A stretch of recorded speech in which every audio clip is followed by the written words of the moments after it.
Cinema പ്രേമികൾ കാത്തിരിക്കുന്ന Pushpa 2 the റൂളിന്റെ advance booking തുടങ്ങി.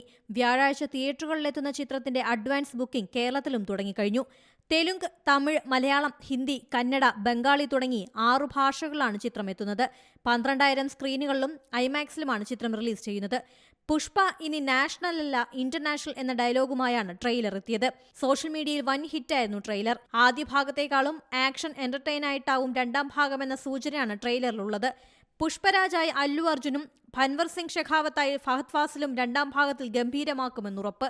രശ്മികയുടെ മനോഹരമായ അഭിനയ മുഹൂർത്തം രണ്ടാം ഭാഗത്തും ഉണ്ടാകുമെന്ന പ്രതീക്ഷയിലാണ് ആരാധകർ. സിനിമ ഇറങ്ങുന്നതിന് 1 മാസം മുമ്പ് തന്നെ കേരളത്തിലെ പുഷ്പ 2 ഫാൻസ് ഷോ ടിക്കറ്റുകൾ വിറ്റുതീർന്നു. വ്യാഴാഴ്ച മുതൽ കേരളത്തിലെ തിയേറ്ററുകൾ 24 മണിക്കൂറും പ്രദർശനമുണ്ടാകും. സുകുമാർ സംവിധാനം ചെയ്ത പുഷ്പ ദ റൈസ് ആദ്യ ഭാഗം 2 ദേശീയ ചലച്ചിത്ര പുരസ്കാരങ്ങളും 7 സംസ്ഥാന പുരസ്കാരങ്ങളും നേടിയിരുന്നു. രണ്ടാം ഭാഗത്തിൽ എന്തൊക്കെ ട്വിസ്റ്റും ടേണും സംഭവിക്കുമെന്നാണ് ആരാധകർ കാത്തിരിക്കുന്നത്. പുതിയ വാർത്തകളും വിശേഷങ്ങളും ഇനി വിരൽ തുമ്പിൽ. എല്ലാ ഡിജിറ്റൽ പ്ലാറ്റ്ഫോമുകളിലും ഇപ്പോൾ സീ മലയാളം ന്യൂസ് ലഭ്യം.